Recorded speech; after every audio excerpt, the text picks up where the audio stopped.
KSSK Radio, happy Wednesday to all. It is today that we find out what the teacher is going to give the legislature for their grades for this semester. Our teacher in this case is a man who really knows what he's doing. One of the smartest guys I know, Dr. Akina from grassrootinstitute.org. Kaylee, how are you doing this morning? Doing well, Michael, but you're too kind. You are the most trusted voice in radio, and so I'm just honored to be here with you and your listeners today. I just copy everything you write, and I do just fine with that, as a matter of fact. No, you're the guy, and you actually you gave me a rundown here on what you thought about the legislative session. Let's start with housing reform, because that's real important. Well, I'll give them an honorable mention. There is so much regulation that has to be pared back that it's not easy to make progress, but they did make some progress, and I'm really glad for that. One of the biggest things they did was create an easier pathway toward getting a permit. You know how in sports there is a shot clock?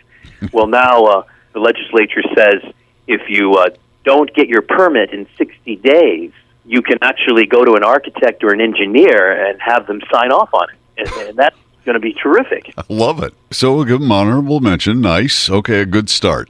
How about the tax hikes that failed? That's the good news. Sometimes you play offense, sometimes you play defense. Yep. This year, the good folks at Grassroots Institute and their friends in other organizations played defense, and we protected the biggest tax savings or the biggest tax decrease in Hawaii's history, which the governor and the legislature passed last year, and prevented some real weird stuff. The legislators wanted to increase taxes by adding an unemployment tax, and a carbon tax, and a wealth asset tax, and a capital gains tax, and a conveyance tax. I got to stop right there, but I want you to know that the people of Hawaii can be very proud of advocates, because all of these attempts at increasing our taxes failed. That is great. We protected the tax cut. Unfortunately, something called the green fee passed, Doctor. Oh, my goodness. Hawaii already has the reputation for being one of the most expensive places to come on vacation, and on top of that, we pay our government more than anywhere else in the world. And our legislature decided, to increase the tourist tax, the transient accommodation tax. That's from 10.25% to 11%. That adds up, but worse, it gives us a black eye. People are already going elsewhere in the world, and now they have another reason. But we're not only hurting tourists, who ultimately build our economy. We're hurting our friends on the neighbor islands, or anyone who travels on an island. For example, if you have medical needs and have to come to Oahu, you're going to have to pay more for a hotel room now. And by the way, the tax applies to cruise ships, which makes no sense whatsoever.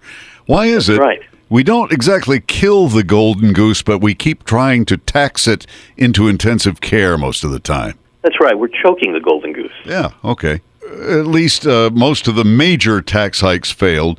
Let's talk about Lahaina and rebuilding it. I understand a lot of the waivers are a good thing. Well, I have to commend the governor, because his executive order to help about 500 or 600 houses get rebuilt in the Lahaina area now became law. That's a good thing. But the legislature didn't go far enough. There are a whole bunch of folks and businesses on the shoreline that have to go through an archaic shoreline management application process. Yikes. And as a result, they're paying mortgages on properties that don't have buildings on them right now. They just can't get help that they need to rebuild. They may have to look at other recourse, such as legal recourse. It just doesn't make sense, because there's no rational reason to prevent them from rebuilding a similar property to the one they had already. They had it a few years ago, so why can't they have it again? Yeah, the folks on the water, for them, they were using a problematic climate change model, which is just garbage in, garbage out in a computer. But how about letting the people on the water take the risk? If they want to go back on the water, wouldn't that be nice? Barack Obama lives on the water. He doesn't seem to worry about it. There are people also who've lost homes whose value now, if they were to rebuild in the tiny portion of the lot that is allowed, would be perhaps as small as 10% in some cases. They've lost a lot of value. There are some other things, getting more people working with degree requirements loosening up, and pharmacists are getting a little help. Government accountability looks better this year as well. What would the overall grade be if you had to give a massive grade to the legislature as a whole? And did they do job one, which was stop us from being priced out of paradise? Well, I'd give them a B minus.